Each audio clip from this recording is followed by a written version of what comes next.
ஆசாரியன் குடும்பத்திற்கு மாத்திரம்தான். எத்தனை விசுவாசிக்கிறீங்க? அப்ப இவன் யாரு? இவன் கர்த்தருடைய வேலையை செய்கிற ஒரு ஆசாரியன், இவன் கர்த்தருடைய ஊழியத்தை செய்கிற ஒரு ஆசாரியன்.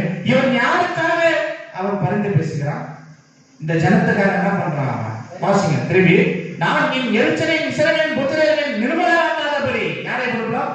இந்த ஜனத்தை என்ன பண்ணல? நிர்மலமாக்காதபடிக்கு ஆசாரியனான ஆரோனின் குமாரனான எலியாசாரின் மகன் பினெகாஸ் என் நிமித்தம் பக்தவாக்கியம் காண்பது. ஆமா, இப்ப எப்படி காமிக்கிறான் பாத்தீங்கன்னா, அந்த ஜனத்தை காட்டிலும் இவன் பக்தி வேதத்தை காணப்பட்டான்.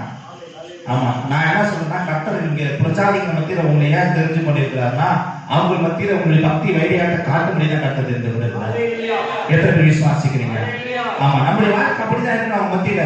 ஏன்னா அவன் நம்மளை பார்த்து என்ன பண்ணா, அவன் பிரைஸ் பண்ணணும். யாரை பிரைஸ் பண்ணா? இயேசு கிறிஸ்து அவன் பிரைஸ் பண்ணணும். என்ன பிரைஸ் பண்ணணும்? இவன் கர்த்தருடைய பிள்ளைப்பா. அவன் கடவுள் மேல வைக்கிற அந்த பக்தி வேலைக்குன்னா நம்ம கிட்ட நீதியா நடக்கிறான், நம்ம கிட்ட நியாயமா நடக்கிறான், தேவையில்லாத பிரச்சனைக்கு வரதில்ல, தேவையில்லாத முன்புக்கு வரதில்ல. அவன் வேற ஒன்று அவனுக்கு போயிட்டு இருக்கான். அப்ப யாருக்கு அந்த வார்த்தைகள் கிடைக்கப்படும்னா, பிரஜாதிகளின் வாயிலிருந்து கர்த்தருடைய நாமம் அங்கே மகிமைப்பட வேண்டும்.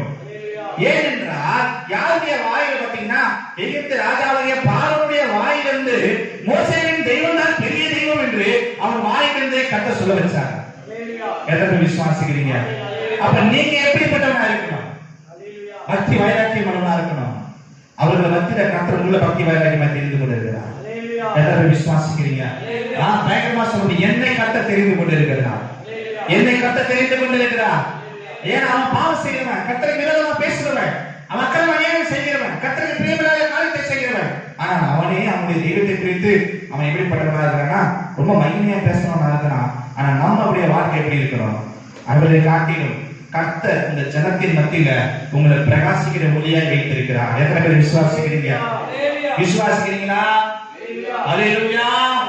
அதான் சொல்லுகிறார், அப்ப மகன் பினெகாஸ் என் நிமித்தம் அவர்கள் நடுவே பக்தி வைராக்கியம் காண்பித்தார்.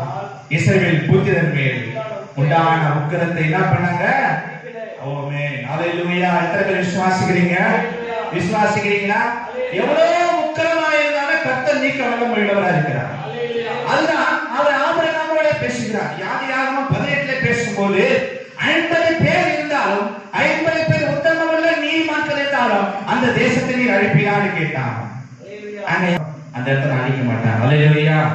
உங்க ஊர்ல கர்த்தரை உங்களை தெரிந்து கொண்டார்கள், நீங்கள் நீதிமானாய் கிறிஸ்துவுக்குள்ள பயபக்தியை வாழ்ந்தால் உங்களை கொண்டு அந்த இடம் ரட்சிக்கப்படும், உங்களை கொண்டு அந்த இடம் காப்பாற்றப்படும், உங்களுடைய கொண்டு கர்த்தருடைய கரம் அந்த இடத்தை நீட்டப்பட்டு இருக்கும். எத்தனை பேர் விசுவாசிக்கிறீங்க? எத்தனை பேர் விசுவாசிக்கிறீங்க? யாரை கொண்டு? நீங்க கர்த்தருக்குள்ள பக்தி வைராக்கியத்தோடு இருந்தால் நீங்க இருக்கிற உங்க கிராமம் உங்களை கொண்டு காப்பாற்றப்படும். எத்தனை பேர் விசுவாசிக்கிறீங்க?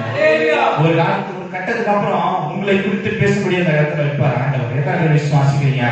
உங்களுடைய ஆசீர்வாதத்தையும் உங்களுடைய நற்குணத்தையும் உங்களுடைய கீழ்ப்படிதலை பார்த்து அநேகர் ரட்சிக்கப்படும்படி கர்த்தர் அந்த இடத்துல உங்களை வைப்பார். எத்தனை பேர் விசுவாசிக்கிறீங்க? நான் சொல்றது புரியுதா? உங்களுக்கு